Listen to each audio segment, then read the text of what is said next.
Direktur Utama PT Bank Syariah Indonesia Persero (TBK) atau BSI, Heri Gunardi, menyampaikan permohonan maaf kepada nasabah yang terkendala dalam mengakses layanan BSI.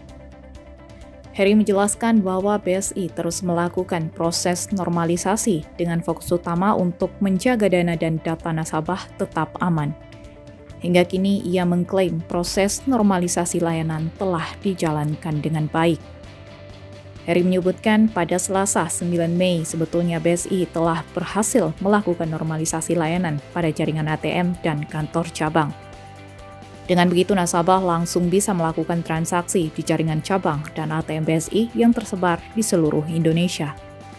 Di hari yang sama, tepatnya pada Selasa malam, Heri menyatakan sejumlah fitur dasar BSI Mobile secara bertahap juga telah dapat diakses oleh nasabah dengan baik.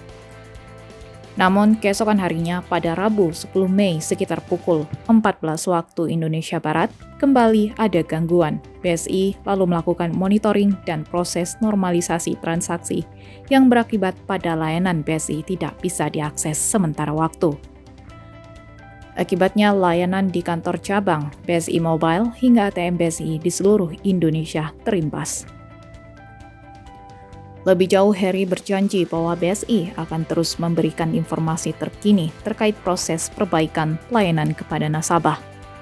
Dalam kesempatan itu, Heri juga memastikan bahwa BSI juga tengah menelusuri dugaan adanya serangan cyber yang menimbulkan kendala di sejumlah layanan perbankannya.